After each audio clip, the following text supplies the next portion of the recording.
Hi, this is my reflection for Module 3, and I did a writing, but I'm going to go ahead and read it just to change it up.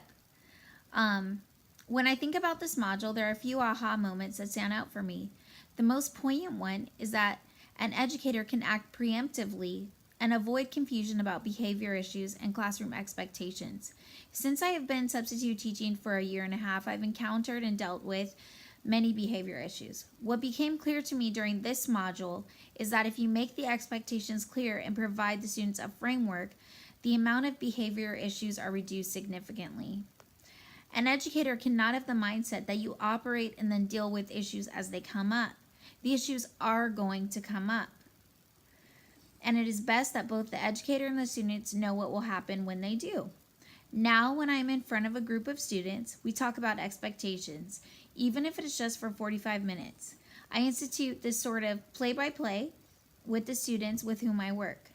It has totally changed the dynamic. We discuss what classroom behavior should look like. We are specific and use words like whisper, not just be quiet. When you say whisper, this is a concrete term that students can understand. When you say they need to be quiet, well, this leaves room for interpretation. I also have seen the value in incorporating students into making of the classroom standards. I also try to avoid phrases that are negative, like don't run in class, and choose to say statements like we walk in class.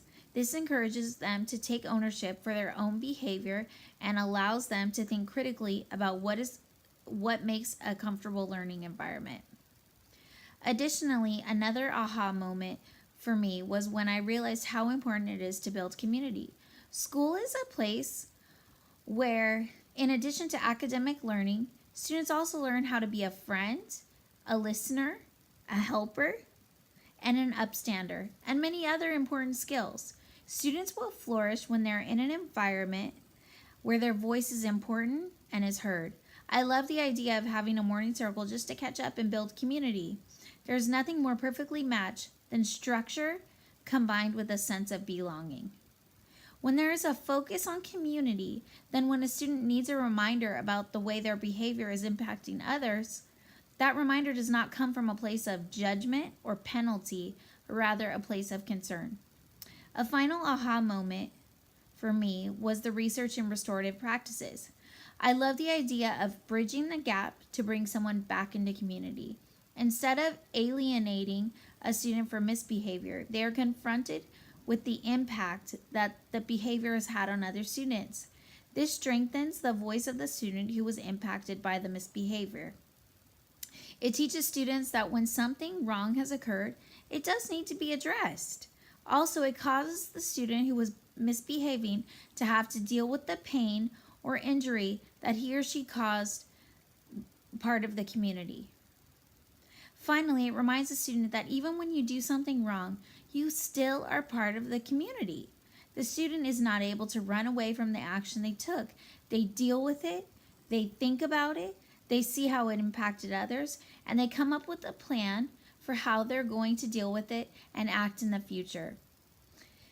If I could sum up the key for all of this, it's that a foundation of trust, structure, safety, and accountability has to be built from the first day of school.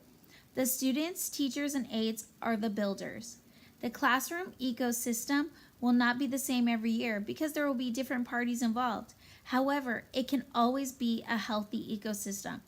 For some students who come from homes where there is not structure and there's a lot of uncertainty, the classroom ecosystem can save them.